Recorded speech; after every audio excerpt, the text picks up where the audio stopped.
Last question. This one from Afreem the Dream. DF Superstars. When I was a wee lad of 13, my father told me that if my grades for the school year were good enough, he was going to reward me with a video game console. My grades were excellent. And Ooh. I, having been a Sega boy at the time, asked for a Sega Saturn. To my absolute shock, I came home from school a few days later and there was not a Saturn, but a quote unquote PlayStation. I thanked my father for the console, but reminded him that that was not the console I was Oh, interested wow. in. He said, Jeez. the guy at the store said this one's better. Initially, I was quite disappointed as all I wanted to do was play Virtua Fighter, but it turned out that the mythical quote-unquote guy at the store changed my entire gaming path. His echoes reverberating to this day. Have you gents ever had your gaming destiny altered?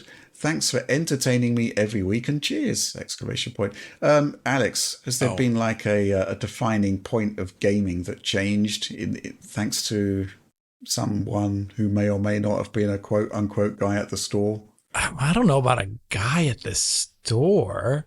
Well, there is, there has been established DF law of your father exposing you to extremely To violent extreme PC violence. games. Yeah, at an extremely early violent age. PC games when I was younger. I mean, that's a big thing. But I also want to say, I didn't like my brothers and all of us for Christmas one year, we got an OG Xbox. And the only reason why is because some kid next to me in class, like right after it launched, he played Halo. And for about a week, he didn't shut the hell up about it. He was just like, man, you got to see Halo. It's the most ridiculous game I've ever seen in my entire life. And he talked about it for a whole week. And at that point in time, I was playing PC games. But like when my brothers wanted a console, I was saying, I keep hearing a lot about this Halo game, this Halo Xbox game. And then I think that was prophetic at that point. So at least for my brother, who really likes Xbox stuff, not for me necessarily, that weird kid who didn't shut up about Halo for a week is the reason why he likes Xbox so much. Okay, so John, we've got the guy at the store and the weird kid. What about you? Any game-changing moments? There's maybe a couple. Like for instance, I remember going to an old friend's house. Chris was his name, and I was big into console games at this point. It was like early '94, I think, and he had a PC. And, I knew PCs played games. We had a PC at home, and it was pretty crappy at the time. Well, not crappy, it was just old, right? It was an 8086 based PC, so I couldn't do much on it. So compared to consoles, it was nothing. But he had Doom. That was my first time seeing Doom ever, and ever knowing about it.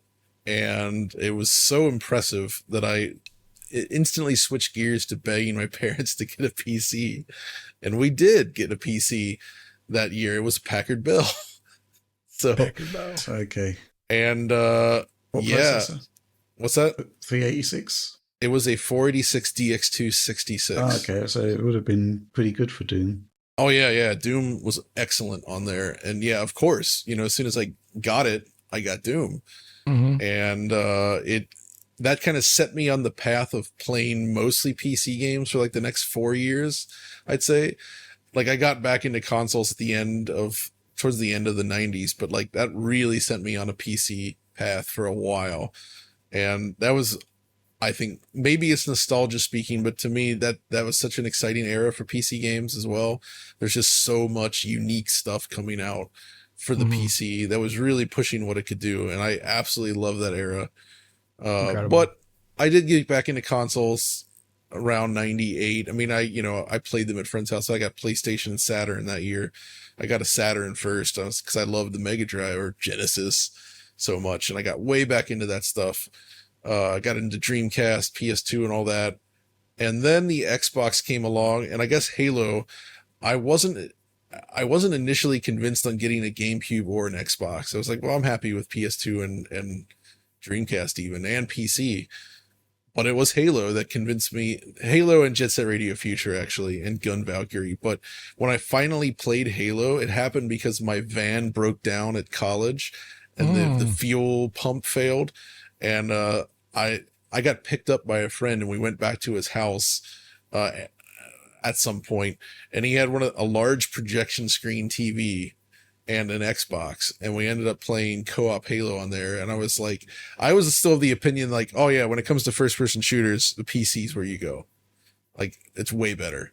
But then I played Halo, and I was just completely awestruck by it, dumbfounded, as they would say, by it. The quality of it, like just the feel of it, the way it looked and felt. I didn't understand yet what like pixel shaders were, Right. but I saw what they were doing with some of the textures, and I was like, what is this? How does this work? This is nuts. Mm-hmm. And it really got me. And yeah, so I did buy an Xbox basically off the back of seeing Halo, and I bought it specifically, during E3 when Microsoft announced just 6 months after launch that they were dropping the price to $199. And literally that morning, I was like, all right, I got in the car, went to Best Buy, and I got an Xbox with Halo and Jet Set Radio Future and Gun Valkyrie. And I was very happy with that Xbox. So, okay. Well, if we're talking about purchasing decisions, John, I'm curious. You had a van? You bought a van? I did not buy a van. It was my parents' old car. Right. So okay. It was a hand-me-down. But by the time the Xbox came along, you had a car. No, I had a van. the van. You said you jumped in a car. Oh, I did. No, we jumped in the van, actually.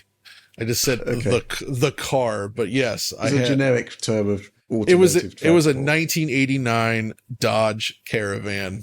What color? It was gray. Oh, okay. And it had one of those little joysticks on the stereo to control like the balance and fade, which I always loved. Yeah. And by then I think I had a portable CD player, and I would put the tape in the tape deck to play the CD through the tape deck. If you remember that. Yes. It was pretty, I think I had that van until 2003, and then I got a Chevy Cavalier. Okay. Indestructible. Do you remember how much distance it clocked at the end of its life? That van? Yeah. Oh, dude, it went real far. I don't remember the exact number, but by the end, it had an oil leak so bad that I had to put oil in every week when I filled it up with gas. Okay. And then I basically gave it to a friend for like $20. I don't know what he did with it. Destruction derbied it or something. Okay. Sounds like an environmental disaster. Oh yeah, it would not be allowed on the road today, I don't think. Just looking at this question, I'm thinking these sort of turning points. I think, I used to go to a computer club because that was how the kids interacted back in the day, the nerds, to swap games essentially. That was kind of like the transition from Spectrum to Commodore 64, which was easily the superior system for games. Sorry, retro enthusiasts. Just had a flashback to that time we did that talk at EGX. Yeah. We're talking about the Spectrum. There's that guy in the audience just shaking his head. Do you remember that? Yes. That was Audie was there, and he was trash talking the Specky in England, no less. Like you could, the crowd was giving him the death stare. Yeah. Like, how dare you? And so yes, that was sort of one sort of game-changing moment, and then from there, the next one would have been when I got my first job in the games industry, where I saw the Mega Drive for the first time. I had an Amiga at that point, and at that, just seeing Afterburner 2 and Golden Axe, it was just like, whoa, games are scrolling smoothly. They're running a lot smoother than the Amiga here. This is awesome. So yeah, those were sort of two moments where my gaming destiny altered. The second one especially, because obviously it began my career in the games business. What about the third one, Rich? You always say, like, I feel like this is part of this gaming destiny being altered thing, is when you played Afterburner on the Master System.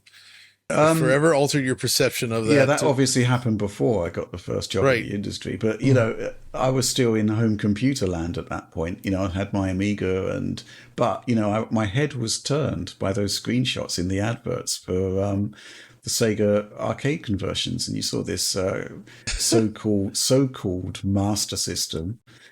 And there was no mastery in effect whatsoever. Surely, we've got this thing in the UK called the Trades Descriptions Act, where you can't misrepresent There's no mastery of Sega coin-op conversions, that's for sure. But that wasn't really a game-changing moment, as opposed to an affirming moment that, my Amiga was the best thing in the world. Right. But, the Mega Drive, I will concede, just basically killed off my interest in home computers. Caned the Amiga. Yeah. Caned it. Yeah. You like that expression, I noticed, John? I love that. I love that expression. It was Whipping caned, boy, yeah. caning. I'm seeing a pattern here, John. Wait. Yeah. Oh my God. Yeah. Yeah, so that's basically my game-changing sort of journey, so to speak. There was maybe another one in the early 80s where it was like between the ZX80, 81 and the Atari VCS, because the VCS was pretty great for its time period. Mm-hmm. But the other ones are definitely ones that had more of an impact on me. And I do think, the sort of transition back to PC, Doom and Quake were game changers. Yeah, absolutely. My God, there's just no doubt about it. You had to have Doom. a PC. Whew. Rich, do you? So John and I have talked about before about the first time you saw Doom. John just talked about it now. Yeah. I saw it with my father, and I was just like, ugh. Well, I was in the office at work, and obviously we were in Console Central at that point. But we had, I think, Commodore User, the magazine, was in the same floor as us, and you sort of saw them playing this. And it was like, again, it was like, well, nothing that I'm looking at can do that.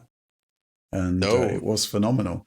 And I'll tell you what, something else which is weird is that it's sort of second nature now, but it wasn't until I saw Doom 2 that I actually saw somebody using keyboard and mouse to play it. Oh, wow, yeah. So it was, Doom 1 was like joystick. And it's, when you think about that, that's heresy. I just used keyboard only at that point. Yeah. Right. I didn't learn mouse look until later. I think isn't it Romero used to play with a joystick and keyboard at the same time? Well, I don't know if that was just marketing or not. I don't remember. I don't know. I don't know if that's marketing or not, but I swear he said his preferred way of play used to be that. To theme this Destiny Altered, learning mouse and keyboard for me was up there, because the way it happened was I admit I played keyboard only even in Quake. It was Quake 2 that got me to switch. And it's because when I played it on my PC with a Power VR card, the frame rate was often so low if you looked forward that I discovered that if you kind of slightly tilt your head down while playing, the frame rate was smoother. And so I learned to use mouse look specifically to alleviate performance woes. That is actually for Turok 2 speedrunning. They look at the floor the entire way to actually make the game go quick. I love that. Oh my God. Wow, that's amazing.